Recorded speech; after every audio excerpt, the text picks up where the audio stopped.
I'm Kristian Healy. I'm an investment analyst at Davy.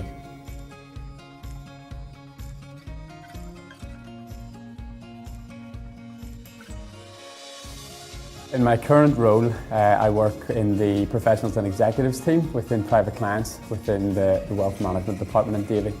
So essentially, as an investment analyst, I am an assistant to the private client advisors. So you essentially help them out with absolutely everything and anything. The main tasks would be preparing for meetings with either new clients or existing clients.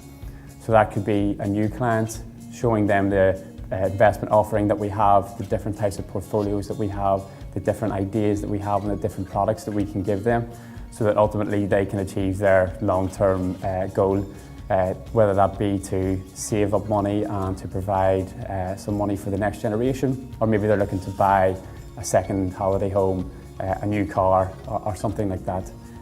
If we're meeting an existing client, it'll be a review of their current portfolio, offering them some recommendations and potentially giving them some advice outside of investments, i.e. how they might structure their pension and how they're planning for the future.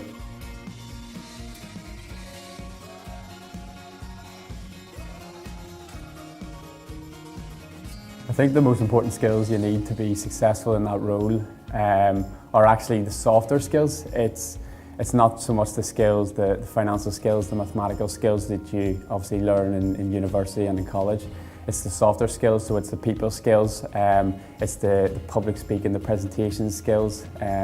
How do you, when you understand something in your own head, how do you get that across to a client so that they can understand that? And clients can be of different abilities when it comes to their understanding of finance. You could have someone that has worked in finance their whole life, or you could have someone who has made their money in a completely different area and has no understanding of finance. So it's trying to break that down so that the client understands it.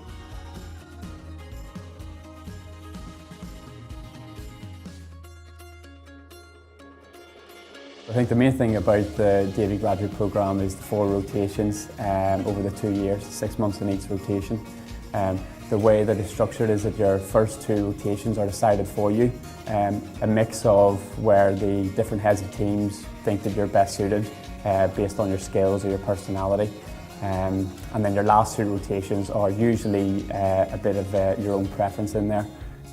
So my first 2 rotations were, my first one was in investment strategy, and my second rotation is where I currently am now as an investment analyst in the professionals and executives team. My third and fourth rotations are on capital markets, first one on equity trading and the second one on equity sales.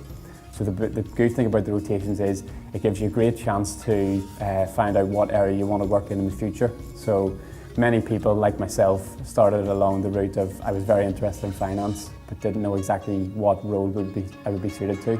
So hopefully come the end of the 4 rotations I would find that area that I want, and I can build a future career around that.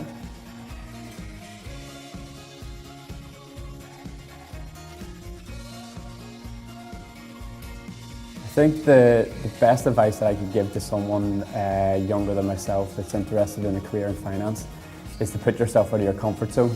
It's not essentially a skill that you have to have, it's just something that you have to do, and you have to really go about trying to do it.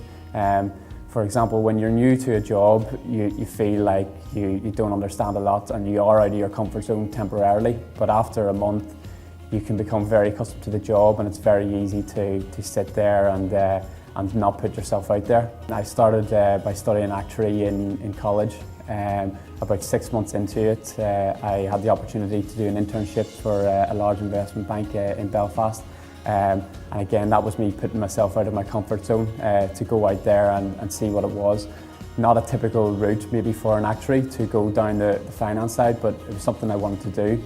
That essentially then led me to do a 12-month placement in London. Again, going over to London, putting myself out of my comfort zone. And ultimately, when you put yourself out of your comfort zone, you develop other skills as well, other softer skills that maybe you didn't know that you had before.